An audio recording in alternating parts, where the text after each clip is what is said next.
I was reading them all these stories, and I thought, but why aren't there people like me or people like them? My children are biracial, and I thought that the only way I could write, they could read stories that are from people like me is for me to write them, and that's how I started. Actually, my children inspired me to write these stories. My children are grown now. They're like in the one is mid 20s or early 20s, and the other one's like 17.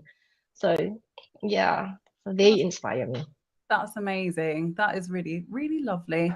It's always nice when you have those yeah, those personal reasons, especially like you say, not feeling like you know, could fit into maybe that will get into the literacy world, but just pushing through and doing it anyway. It's very inspirational. Yeah. Mhm. Thank you.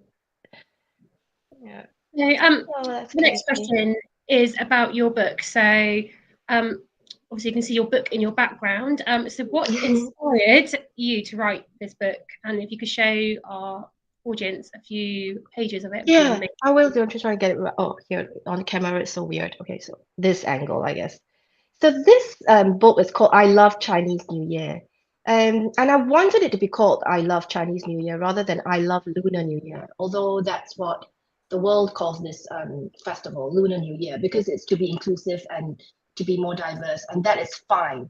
But because I was writing it from my position as an ethnic Chinese who grew up in Singapore and Malaysia, um, where I come from, we call it the Chinese New Year because the immigrants who settled in British Malaya, Malaysia and Singapore, are are Chinese. So we don't refer it to it as the Lunar New Year. In fact, we don't even say Chinese New Year. We actually say New Year.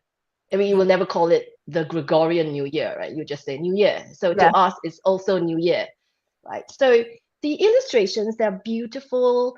Um, they were illustrated by a China-born, Norway-based illustrator called Shin Lee.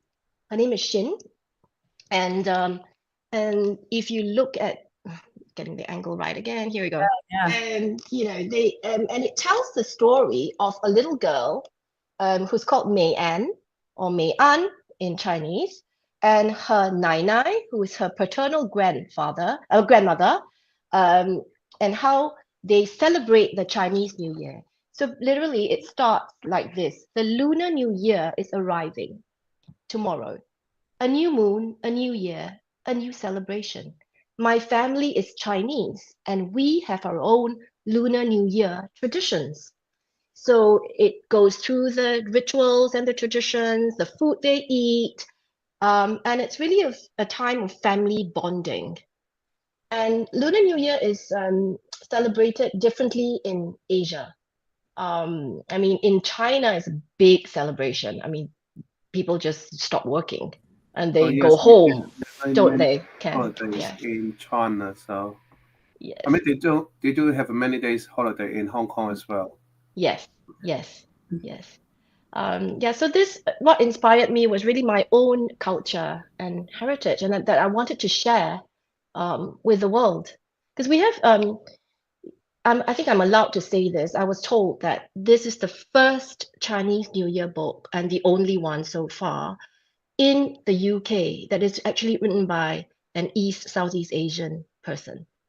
The Wow. rest that we have come from the United States in Uh, various, yeah. So this is an important book for our community, actually, if I may say that, you know, yeah. and it celebrates something that a lot of people celebrate, like in Chinatown when we go to Chinatown in London, for example, Liverpool, for example, or where there is a Chinatown in England. Um, you know, you'll see the festivities being celebrated, but I think there is little known about, you know, like why is there a lion dance, why is there a dragon dance, why are tangerines or, you know, given out, or, you know, why do we exchange that, why do we exchange red packets, you know. And so that book, the book tells us all that, and shows us all that. And I think my job as an author is to actually share all these traditions with people. Yeah, I love that. And I think your book does it beautifully, because it has got that kind of story within a story feel to it, hasn't it?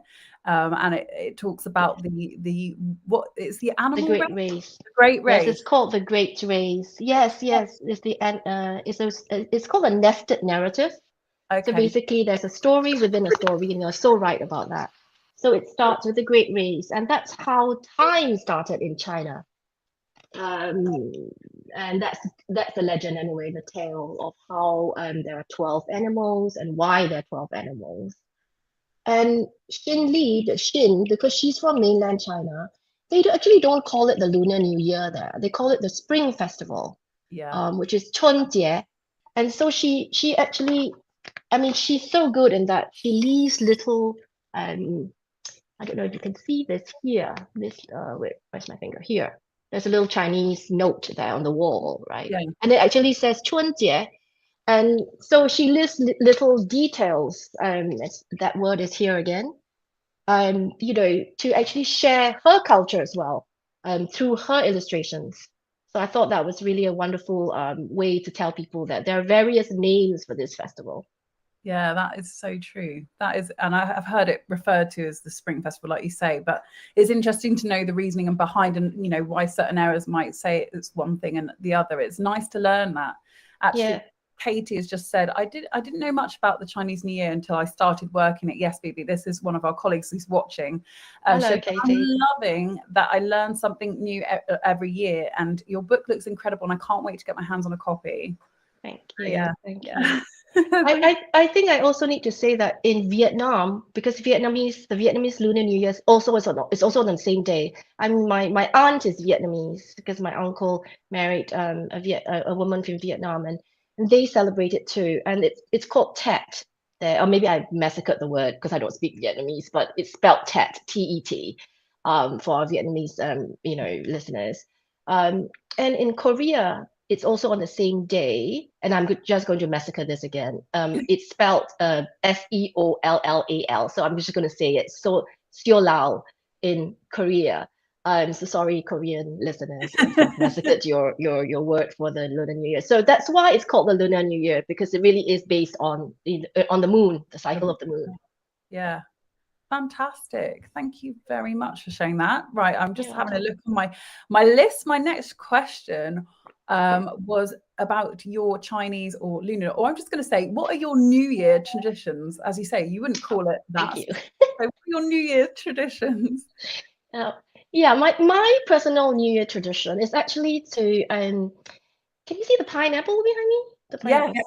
Yeah. Yeah. So in Singapore and Malaysia, the dominant I mean, we say dialect, but actually it's a language. The dominant language, China has over 300 living languages, is Fujian or Hokkien.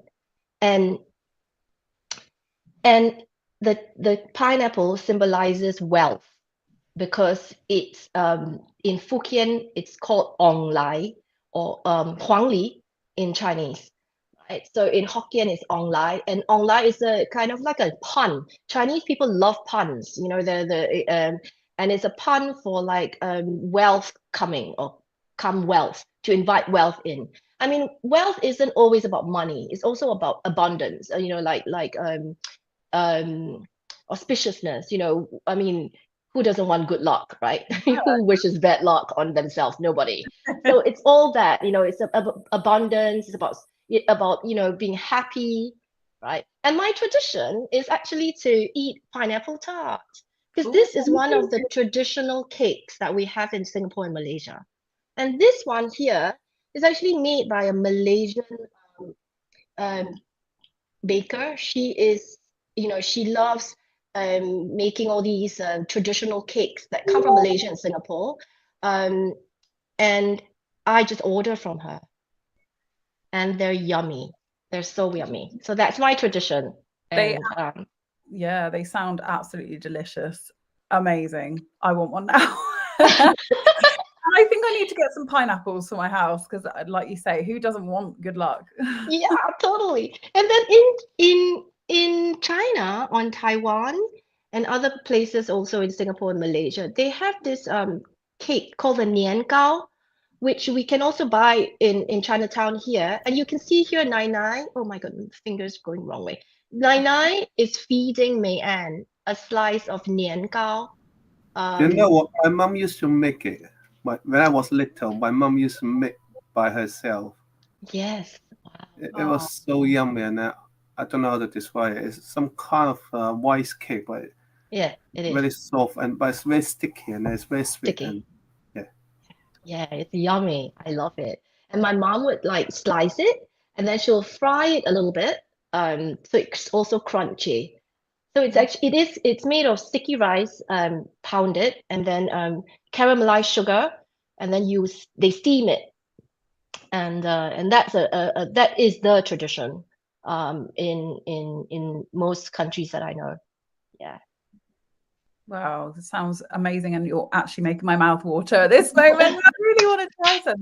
Ken, you said your mum used to make it for you. Have you tried making it yourself? to be honest, probably not. I'm sorry. Yes, I remember when I was little. Chinese New Year is always like really fantastic, really exciting like festival for us, for especially for kids, for myself. Yeah. Because I lived in China up to like 13 years, and then moved to Hong Kong. At that time, we just loved Chinese New Year because every time when Chinese New Year coming, and then firstly, we got a long holiday. And secondly, and then we have so many different type of foods. Yes. Like every day, just like eating. Yes. For me, and eating, paying firework, paying with my friends, and at the same time, they also got a red pocket money from you, from your Yeah. family. So It's kind of like Christmas, isn't it? It's the same, like all traditions are quite similar, aren't they? There's a lot of food, there's family involved, yeah. lots of love, presents, gifting. Yeah. And sometimes Yeah. the most exciting thing in our small village, and sometimes we can see the dragon, we can see a lion, people playing it, and Yeah. so and they celebrate the Chinese New Year. So it was quite exciting. Yeah, you can see me and here with the dragon. That's Yeah. incredible. Yeah. And then There she is again. we as a kid we just following all this dragon, lion, follow anywhere, follow the walk around the village, and then we just follow them, and then Yes. How fun. Oh my yeah. goodness. Yeah, so fun. That sounds amazing. Absolutely amazing. Beth, you want to take the next question? Next question. So could you tell us a bit about your writing style and what other books you have written as an author? Right. Thanks for asking me that. So I think my writing style, I've been told, is lyrical. It's a bit magical. Magical realism is actually my favorite literary genre. So I like that, and I love telling stories because I love reading stories. So I love telling stories. So I think that I would say lyrical and magic realist, like that's my style. So what was the other question again? Sorry. A couple. Tell us about Oh, your other books. Oh, Yeah. So I have other books coming out that are to be announced, so I can't really talk about them. There's always this little bit of a hush hush in the publishing industry, but only because I think they want to keep the excitement for later. So I have other books coming out that are also some of them are based on the festivals. Like Mid-Autumn. So next to Chinese New Year, for the Chinese people, and 1 billion people celebrate Chinese New Year or Lunar New Year. 1 billion. I can't even wrap the number around my head, but anyway, So many. 1 billion people celebrate this festival, the Lunar New Year. And the other big festival that is celebrated is the Mid-Autumn Festival, which comes around Mid-Autumn, around August time, again following the lunar calendar. And that festival is when we have mooncakes. So it's also called the Mooncake Festival. It's also called the Lantern Festival because we carry lanterns and we go around. It's really fun, and it's actually based on the story of one of the 4 love stories in China, called the two characters involved are Zhang E and Hu Yi, and there will be a book coming out on that. So there'll be a great festival to celebrate again. a few others. And I've just recently also published these 4 books. So you can see these are what we call creative nonfiction or picture book biographies. So these are based on 4 artists that come from Southeast Asia. She's from the Philippines, Anita Maksese Ho. Effendi is from Indonesia. Chua Kian Ting is from Malaysia. And Liu Kang is from Singapore. And we hear so very little of artists that come from that part of the world. And I just felt I needed to write their stories. And I collaborated with an art historian who is a colleague of mine, because I'm also an art historian, Jeffrey Say, who felt that it was important for children to actually know more about artists that are just not Anglo-Europeans. Yes.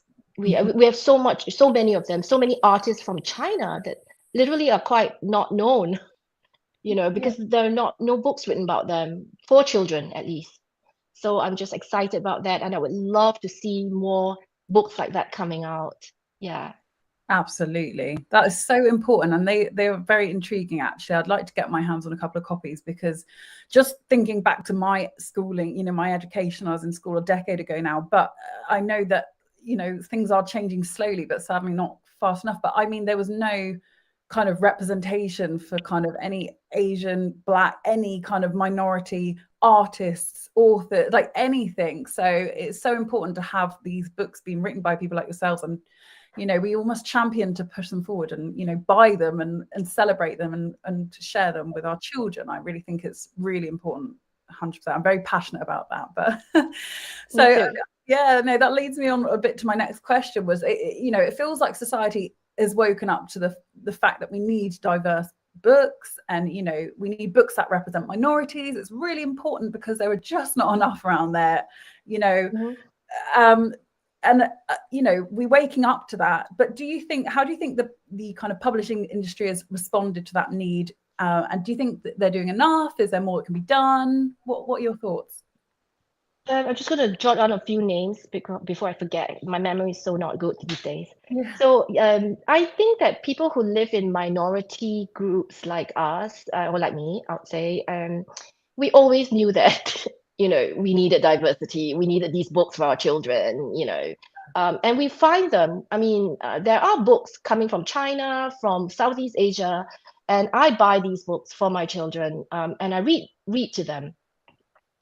It's just maybe because we are based in England, where we see so few books like that, right? And it's not to say that they don't exist; they exist. Yeah, they're just imports, or you know, need to be imported here. I mean, publishing is changing. I think since Black Lives Matters, it has taken, you know, it has woken up, I guess. Sorry for the lack of word to use now. And it is changing, and it wants to change. It has good intentions too. And we are actually seeing more and more diverse books out there. I mean, the US is a lead on this in the Anglo-European or Anglo-European world. And I think that the UK, it trickles down to the UK. And the UK is beginning to kind of see that, or, you know, I think it's a process, and processes sometimes take a while. But there are publishers out there who are diverse. So I'm going to mention Nights Off, who and I'm also going to mention Story Mix. These are two publishers that are run by two very fantastic British Black women, and they're really, you know, passionate about diversity and want to actually change the scene. And they have Nights Off has won many awards, and so has Story Mix. So yeah, so there are, and there will be books coming out, and there's Book Trust Represents, which you know, also gives a shout out to like diversity and representational books coming out of the UK. Yeah. So yeah, Beth, have you heard of those publishers that were mentioned? Yes, Nights Of. We do stock Nights Of books. The other one I am going to have a nosy about. Yeah. What we have. We do have, like you say, thousands of books on our site, so we might already have them on there, but I'm going to have a nosy and see a bit more about them. Double check. Yeah, no, thanks for bringing it to our attention. Like you say, it's Wonderful. and we always try and expand, aren't we, to make sure that we have all this representation for sure. No, thank you. And yeah, sorry, I'll let Beth jump on to the last question. So could you talk to us a bit about the writing essentials and some of the work that you do for that? Oh, okay. Writing essentials is where I coach writers who want to write. So I run workshops and tutorials. For aspiring and emerging authors who want to write picture books for children. So I write across the age range. So I've got a YA book at the back there in the pink and blue. I mainly write, because I enjoy writing, I enjoy storytelling, as I said. But I'm known for my picture books because I love the medium. Actually, I love the art and the words combined to tell stories.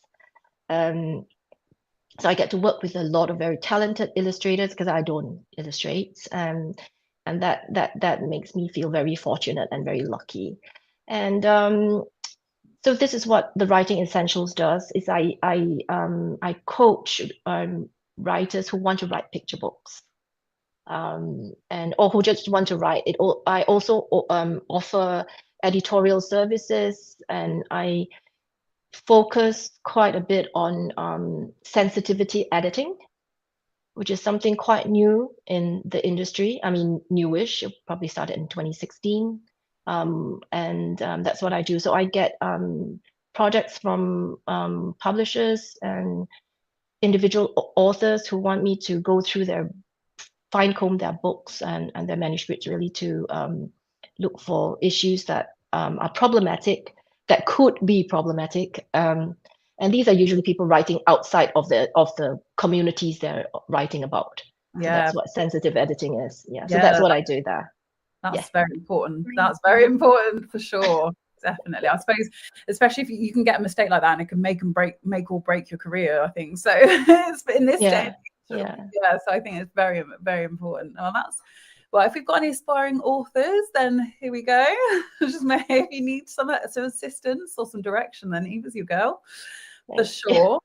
Well, no, thank you. I'm just going to take this opportunity to say, if anyone would like to ask any more questions, we've got some comments trickling through.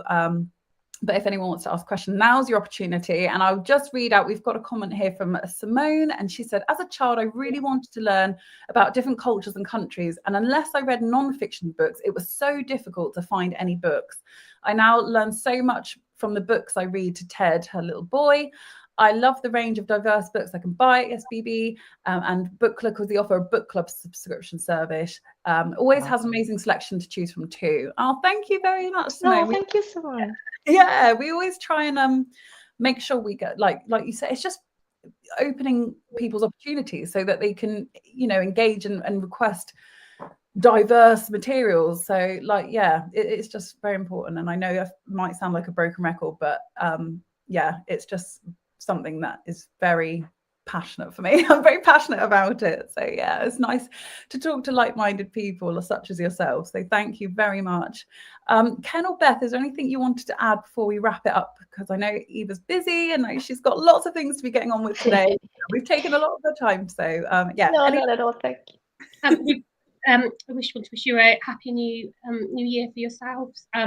We did have this book, your book, I Love Chinese New Year, as part of our book club this month. As we said, we felt it was really important to show it off to the world, because it's important messages, and it's important for us to be able to show our customers different cultures, and say New Year is very important here for us here at SBB. So thank you very much. Thank you, Beth. Thank you, Eden, and thank you, Ken, and very much for thank you for joining. I think your book is really exciting. If I don't remember wrong, I think my daughter may take this book to the nursery yesterday to to the other kid, because in the nursery they try to talk about the Chinese New Year. Yeah. Yeah, so my daughter bring the 旗子 and the books to the Jesus. yes, correct. Oh, lovely. And then yeah, to the nursery to try to talk about my daughter only 4 years old. Oh, Yeah, but she loved it. Yeah. yeah. Thank you so Lovely. much. Thank you. Thank you very much. Yeah, thank you. And like we say, the I Love Chinese View is available to purchase. And Beth has just quietly put it's part of our book club this month. But thank you very, very much, Eva. Have a wonderful new year. And I hope that we can catch up with you later on and hear about some of the new things that are happening for you. It'd be really exciting to catch up. I would love to catch up. I'd love to catch up. Thank you. To hear about your new book when it comes out, when it's out later on. So that'd be amazing. Thank you. Amazing. Thank you. Thank you. Bye-bye. And thank you everyone for watching. Thank you.